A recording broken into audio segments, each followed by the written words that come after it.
Surviving infidelity. Caught wife cheating day before anniversary. D-Day was 10 days ago, January 29th. I won't forget that day now either, cause of the day after was our anniversary. Since then, I have been reading a lot of posts on this sub. It has been helpful to know I'm not the only one. Now I thinking posting what happened will help me out. It's going to be long cause I think details matter, and I've been playing it over and over in my head every day. Our story. Been with my wife 29 years, married 26. I'm 51 male, her 49 female. 2 grown kids, 24 male and 22 female. Meet in college, dated, feel in love, married, and thought what I believed was a great marriage. Did a lot of things together, talked all the time, communicated about things that were troublesome. Both of us had successful careers that we both supported each other in along the way. Great love life, maybe not as often as when we were younger, but just as passionate. She's in IT and I own a small landscaping company that employs 75 people that I started after graduation.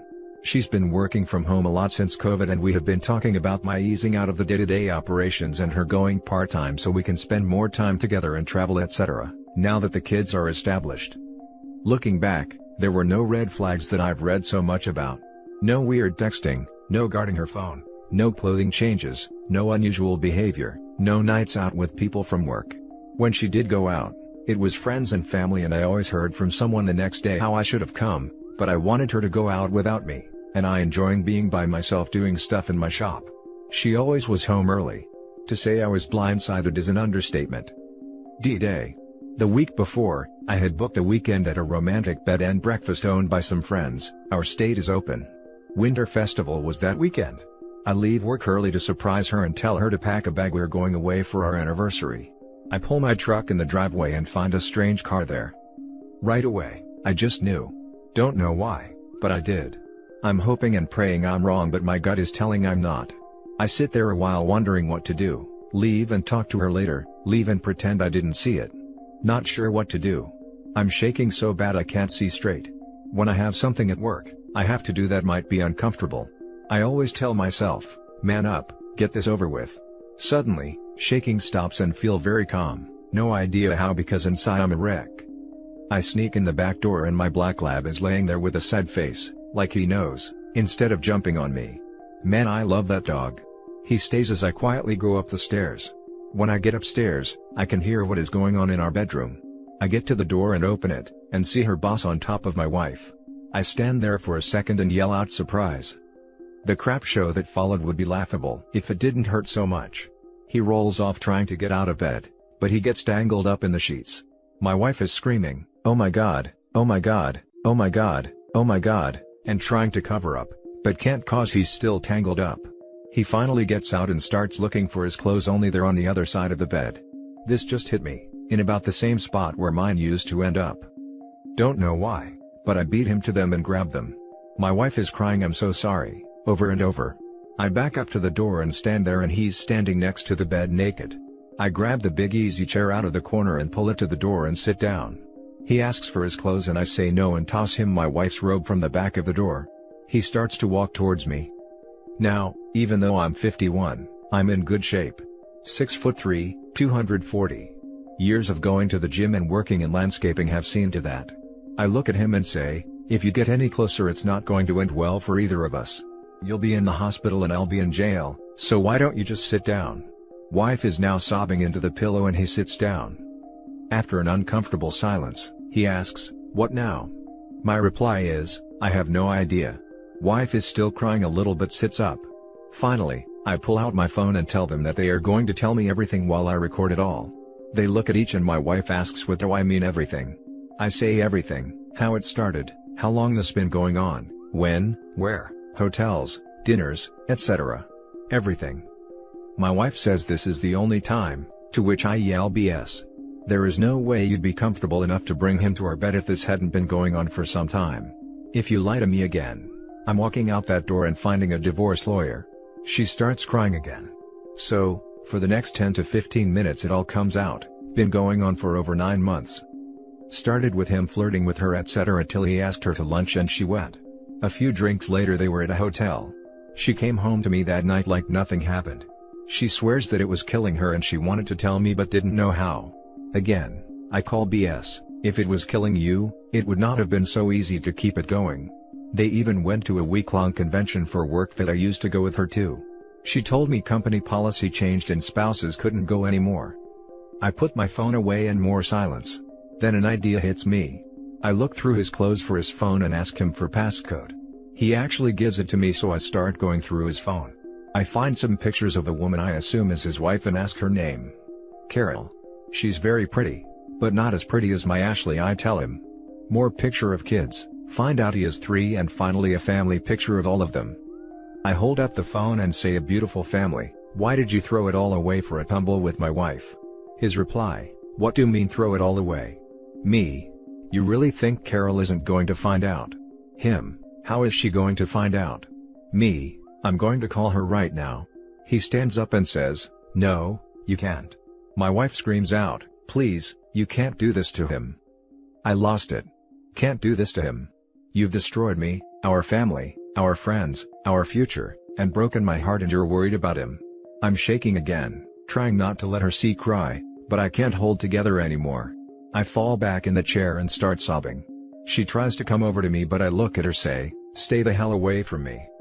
After a while, I calm down and look at his phone again. He again says, please don't, I'm begging you. I swear I'll tell her. Yeah right, I reply. He's standing there pleading with me not to, as I find her number and decide FaceTime would be even better. She answers and hi sweet. Looks surprised and says, who are you? Is my husband okay? He is for now, but won't be in a minute. I flip the screen to show him standing there in my wife's robe. I say, I believe you know him. The room he's standing in is my bedroom. The flowered robe he's wearing belongs to this woman. Swinging the phone to catch my wife trying to pull the sheets over her head, but too late. That's my wife, and I came home early today to find them having intercourse. I truly feel sorry for her and lousy for how I did it. She starts crying, and he tries the honey, I'm so sorry, I can explain, it was just one time etc. routine. I tell her not to believe a word, that's it's been going on for over 9 months, and that I spent the last 15 minutes recording all the details they were willing to share. I tell her I'm going to text her my number, and she should send me her email and I'll send her the video. I give him the phone, and I hear her tell him when he gets home, there will be a bag packed outside, and if he tries to come in the house, she'll call the police, and hangs up. I toss him his clothes and he leaves after he's dressed. Now, it's just me and my wife. She looks at me and starts to cry, saying she is so sorry, never meant to hurt me, can I forgive her, it didn't mean anything. All the usual cheaters BS. I look at her, tell her to pack a bag and get the hell out my house. I go downstairs and pour a drink. I'm sitting on the couch when she comes downstairs. She starts towards me and I say, just stop.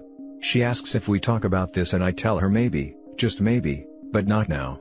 I tell her it's going to be really hard to not look for a divorce lawyer, and she starts crying again. She looks at me and I know and I love you is coming. I say, don't you dare say that right now, cause I don't think I will ever believe it anymore. More crying as she turns and walks out the door. Seeing her crying walking out the door, my entire life leaving, I break down and fall on the floor shaking, sobbing uncontrollably. No idea how long, but I finally sit down, still crying, and call my best friend. I try to speak, but start crying again and can't get the words out. He asks what's wrong, but I can't talk.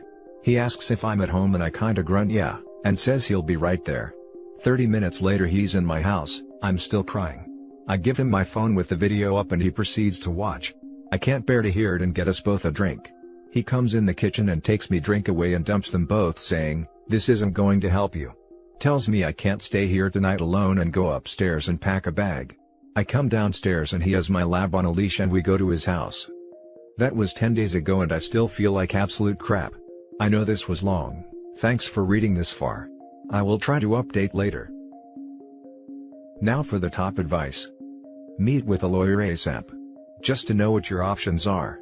Go to a doctor and get tested for STDs, who knows how many other women that dude had, or how many other men your wife had. Tell your kids and family before she twists the story to them. Once you did all that, take all the time you need to yourself. Write down the questions that you have. Yes. All of this. Absolutely get tested and be prepared to use the recording as proof to clear your name when the cheater tries to play victim. Wow, 29 years. Sorry bro. 9 months is a long time to pretend everything is fine. Imagine the number of lies she fabricated and the number of decisions she made. It's vile. Thanks for that. I am sure now she had to have lied about plenty of things. Your story caused a visceral reaction. Staying with your friend while you find your footing is extremely valuable. Also, it's great that he took the alcohol away. Lots of questions I want to ask, like, do your kids know? Have you talked to her? Have you consulted an attorney?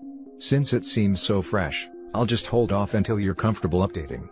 This community will offer support as well as advice. Stay strong. Also, great job getting it all on camera and contacting his wife. That'll be valuable in the future. Sorry, brother. No coming back from that. To the streets she goes. The last story is titled, Done Deal. A lot of savage stories out here. Mine's not so savage. But still want to write about it to get it off my chest. 5 years ago, I ended a relationship. We had been together for 4 years, and it went sour, and she cheated on me. For half a decade, I worked on myself, on my trust and commitment issues. Tried to put myself back together. Eventually, I got to a place where I was really happy with who I was.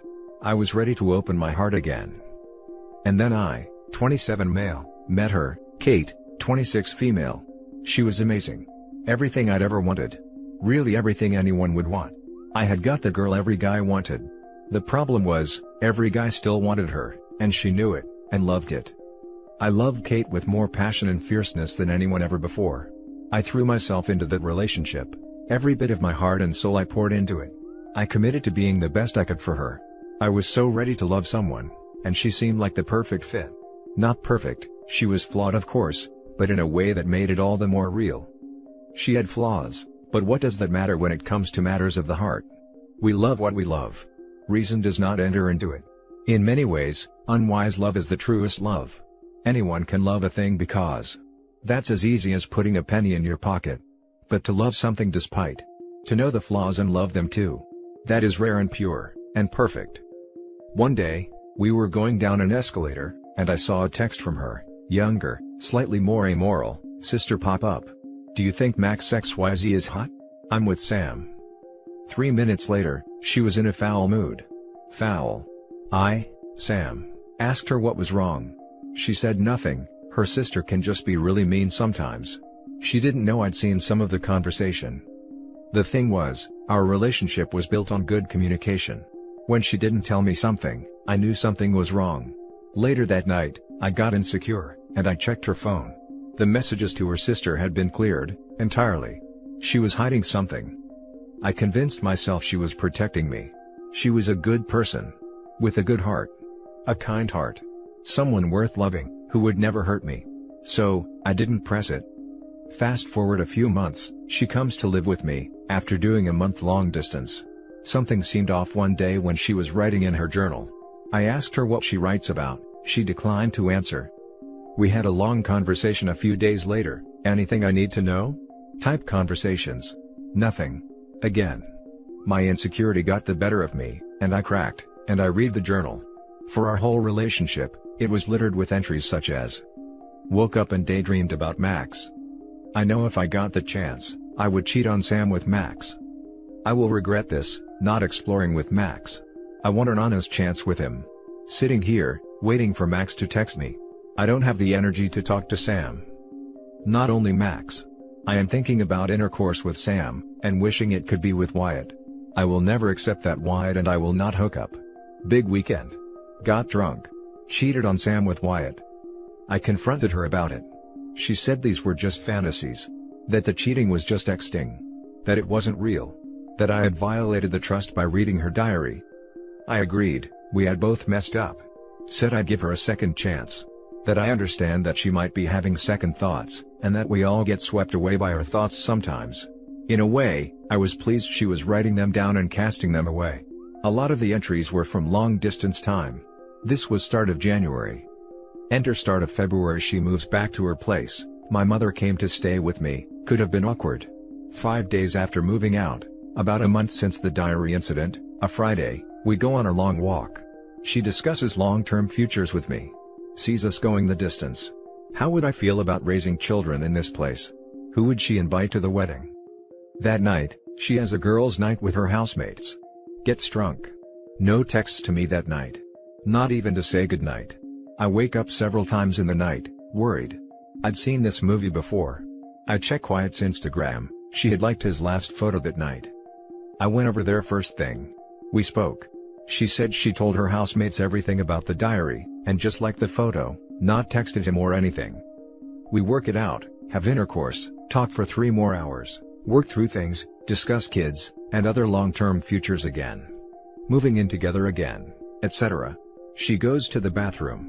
I check her phone. She had texted her sister. Should I be with Sam? He would literally love me even if I killed someone. Or should I go be with other guys? And one text, from her, to Max. It was a response to a question. There was no preceding conversation.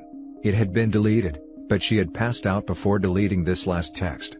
She had written it in her notes too, before sending it via Instagram DM. How could she not even text me good night, but fall asleep talking to other guys? She comes back from the bathroom. Kate, I'll believe you didn't have a repeat with Wyatt last night. But did you talk to Max? Tears. Yes. Broke up with her on the spot. That made giving her a chance the month before the second hardest thing I'd ever done. Walking away from a woman I loved so purely, was the hardest goddamn thing I've ever done. I had told her from day one what would hurt me most, and she did it perfectly. 4 days on since then. We haven't spoken at all. I wonder if we will. I lie awake at night and think about her. I wonder if I made the wrong decision, if I just threw away something that could have been beautiful. I wonder if all the love I gave her will ever come back to me. But I think, whilst it wasn't physical infidelity, it was clear her heart wasn't with me. I think I did the right thing.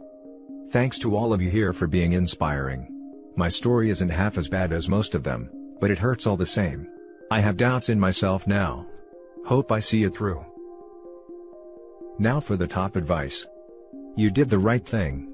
Trying to be in a relationship with someone who is in love with someone else, is an exercise in futility. I'm sorry it didn't work, but she's proven she is not to be trusted. She's a milk dud. Sweet on the outside, pure poison on the inside. Such an apt description. Part of me hopes she will change and fight for us. Part of me recognizes the futility. Don't drink poison just because you're thirsty. I know you're hurting and you wish against wish for her to finally see your worth. Problem is, she sees you as having no value, no worth. You are an end to a means for her, a security blanket so to speak. If she has you to always run back to, she will only continue to hurt you and engage in her spectacularly destructive behavior. Yeah. I think I realized if I let her do this, I would only reinforce her opinion that I'll be here no matter what. She'd have lost all respect for me. You made the absolute correct decision. You were her safety net while she cheated on you. There was so much more of this in your future together. Let her go be Wyatt's or Max's problem now. Go completely no contact and block her on everything. Don't let her suck you back in. It's time to focus on you. Yeah. I know I was the safety net. The contingency plan. I know it wouldn't have stopped. It was thematic throughout our whole relationship. I don't have much in the way of social media, but trying to stick to no contact as best I can. Thanks for the vote of confidence. Quick edit. Folks, I can't thank you enough for weighing in on this, whether you've said I've been strong, weak, I was a doormat, I'm a fool, or I am simply in love. Thank you. I sat down to write this to organize my thoughts. I knew I had to be true in showing how vulnerable, in love, and irrational I feel. Whilst, in my mind, Kate was an angel, she still is, I also needed to represent the facts as clearly and objectively as I could, so that strangers with no regard for my or her well-being could comment fairly. I've lain awake at 3 a.m. every night, in the most unmanly fashion. Imagine this, a 195-pound 6'2" grown man, crying my freaking eyes out, doubting whether I overreacted, or made the right decision, or screwed the pooch with the girl of my dreams. Reading all your responses gives me courage. Courage to believe that I didn't. I valued myself, and I made a difficult, but good choice. I need to sleep now, but I will continue to read and respond to any comments when I wake up, invariably at some ungodly hour of the morning. I've gotten a lot of peace from this. I'm glad I wrote it, and everyone here has had, and continues to have, their say. Thank you, internet strangers. And that's it for this video guys. If you have thoughts to share, leave a comment below. Don't forget to hit like and subscribe if you like this content. I'll catch you in the next one. Good day everyone.